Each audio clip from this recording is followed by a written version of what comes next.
Assalamualaikum warahmatullahi wabarakatuh. Selamat pagi dan salam sejahtera. Terima kasih atas kesempatan yang telah diberikan kepada saya untuk mengikuti Lomba Debat Bahasa Indonesia atau LDBI tingkat provinsi tahun 2020. Baiklah, perkenalkan nama saya Septia Salbuanda dari SMA Negeri 1 Setelo. Di sini saya sebagai pembicara pertama dari tim pemerintah. Adapun tugas-tugas saya di sini yaitu yang pertama, mendefinisikan mosi, merumuskan kasus pemerintah, menyampaikan pembagian kasus, menyampaikan bagian kasus, dan menyimpulkan argumen. Mosi debat kita kali ini yaitu di negara-negara dengan tingkat korupsi tinggi, seleksi penerimaan mahasiswa baru hanya didasarkan pada indeks integritas sekolah dan indeks kejujuran siswa. Dewan juri yang saya hormati, di sini saya akan menjelaskan definisi dari 3 poin penting dari mosi yang akan kita bahas pada kali ini, yaitu indeks integritas sekolah, indeks kejujuran siswa, dan mahasiswa. Indeks integritas sekolah merupakan pengukuran kinerja instruksi sekolah yang berbasis kejujuran dalam melaksanakan proses pembelajaran. Sedangkan indeks kejujuran siswa adalah pengukuran kejujuran siswa selama mengikuti pembelajaran di sekolah. Sedangkan mahasiswa adalah orang yang belajar di perguruan tinggi baik di universitas, institut, atau akademik. Menteri Pendidikan dan Kebudayaan atau Mendikbud Anies Baswedan menyampaikan yang penting dibicarakan tentang ujian nasional atau UN kali ini adalah soal kejujuran, bukan lagi soal kelulusan. UN tidak lagi menjadi penentu kelulusan. Kelulusan ditentukan oleh sekolah melalui ujian sekolah, bukan melalui ujian nasional.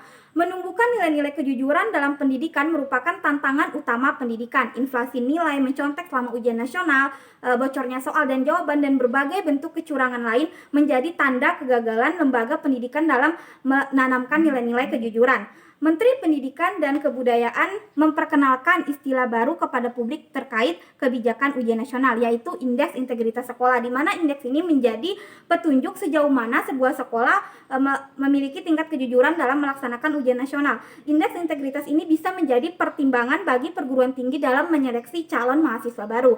Sesuai dengan parameter yang telah saya tetapkan di sini, yaitu sistem atau penilaian dan syarat-syarat indeks integritas sekolah yang akan digunakan.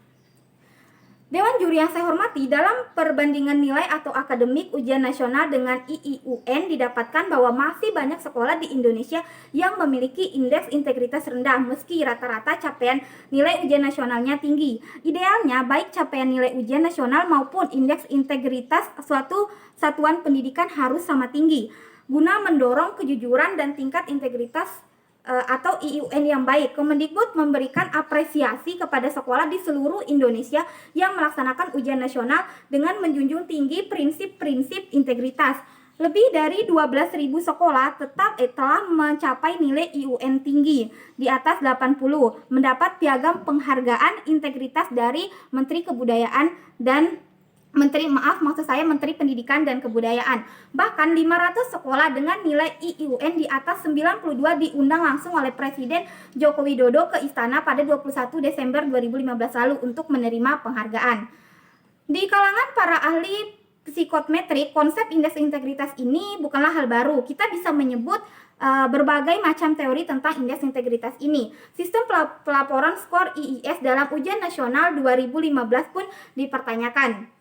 Nilai IIS tidak akan dipublikasikan kepada masyarakat, tetapi hanya menjadi informasi yang diberikan kepada sekolah dan perguruan tinggi. Pembatasan pemberian informasi publik ini membuat kita bertanya, apakah IIS ini merupakan rahasia negara seperti soal ujian nasional yang bukan konsumsi publik.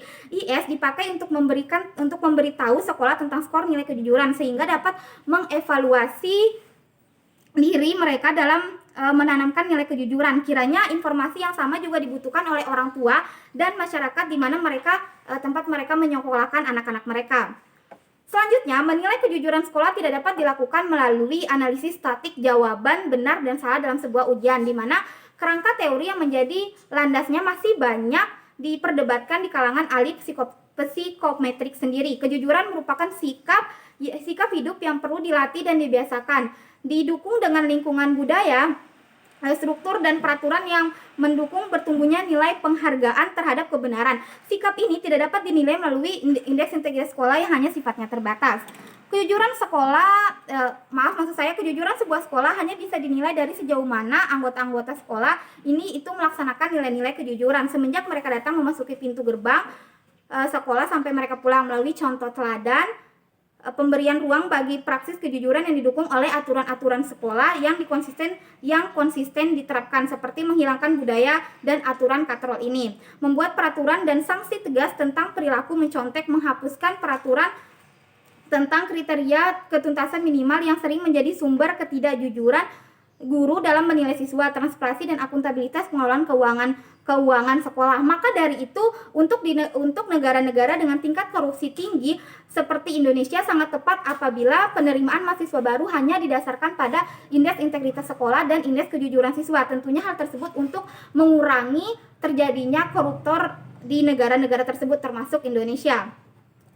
Maka dari itu, Dewan Juri yang saya hormati, di sini saya memberikan solusi, yakni sekolah layak tahu tentang instrumen penilaian indeks integritas sekolah ini. Indikator penilaian perlu disampaikan kepada publik seperti penilaian akreditas sekolah, akreditas program studi atau prodi, atau akreditas institusi. Hanya dengan cara transparan, sebuah penilaian bisa dinilai objektif. Sebaliknya, penilaian yang tertutup akan menimbulkan kesan subjektif dan manipulatif. Dibutuhkan berbagai macam variabel dan indikator untuk menilai integritas sekolah. Apalagi tujuannya bukan sekedar mendorong sekolah jujur, tapi juga syarat untuk masuk PTN. Juga ada baiknya pemerintah tidak menjadikan pelaksanaan ujian nasional sebagai satu-satunya komponen dalam menentukan indeks integritas setiap sekolah. Rekam jejak alumni di PTN, hasil akreditasi sekolah, serta pelaporan penggunaan dana BOS hendaknya ikut diperhitungkan. Dengan demikian, hasil penilaian yang dilakukan pun lebih objektif dan benar-benar mencerminkan integritas sekolah yang bersangkutan. Maka dari itu, Dewan Juri yang saya hormati, kembali lagi saya tegaskan di sini bahwa saya setuju apabila dikatakan di negara-negara dengan tingkat korupsi tinggi, seleksi penerimaan mahasiswa baru hanya didasarkan pada indeks integritas sekolah dan indeks kejujuran sekolah. Sekian, terima kasih. Wassalamualaikum warahmatullahi wabarakatuh.